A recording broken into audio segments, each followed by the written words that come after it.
બ્રહ્મ સત્ય જગત મિથ્યા નથી. બ્રહ્મ સત્ય અને જગત બ્રહ્મ આત્મા બરોબર.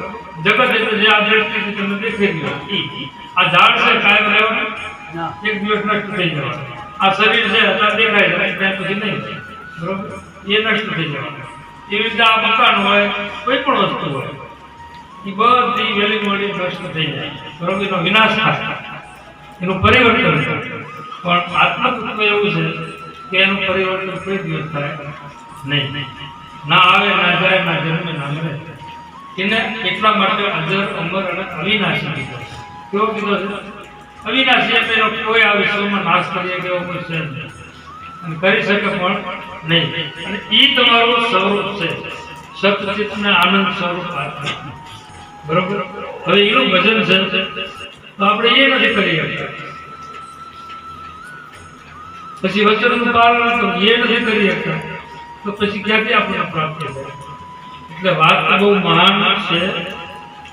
આચરણમાં મૂકી અને જીવન જીવશો તો વાર મજા આવશે. તમે દુઃખી નહીં થાવ.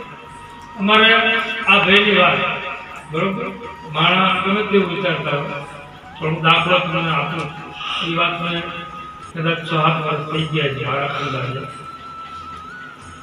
એમને અહીંયા જમીન છે ખેતી કોઈ છે નહીં. તારા છોકરા નાના હતા પછી વાવ જવું પડે. હવે અમારા ભજન ગાવાવાળા કરતે ભલે અમારા ભગત કરતે ભલે અમારા સંત કરતે ભલે અમારે એની જરૂર પડે. પછી મેં એમને કીધું ને કે રાઘવભાઈ કીધું ભજન આપણે છે પૂનમ જ હતી આ ગુરુ પૂનમ એટલે કે તમારું ભજન ગાવા રોકાવાળો મને કે મારે કે નહીં મેળાવે. એક કેમ મને કે મારે વાવું થવું પડશે બરોબર.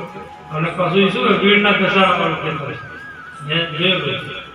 પછી મેં કીધું ભલામણ ગુરુ મહારાજનું આપું તો આજનો દિવસ એ સંભાળ છે. તમારે તો ગુરુ મહારાજના અધ્યાય આવવાનું છે બરોબર. તમારે ક્યાં બે લાલ છે મને કે વાપી દીધું બરોબર. પૂછી જવાય ત્યાં ત્યાં ખણખણું છે તો ખાધું નથી.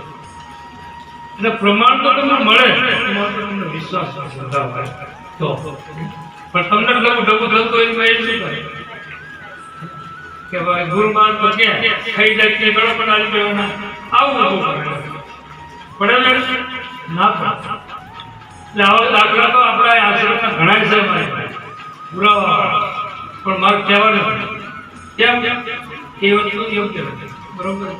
ઘણા દાખલા કે જેના પ્રમાણ બની ગયા. એટલે તમે બધા સંત મહાન પુરુષો છો અને મારા પાસે કહેવાનું આવે નહીં. એટલે જેમ છે અને સમજી પાડજો અને વચન વિવેકમાં રહેજો ફરજ બજાવજો. સદગુરુ મહારાજ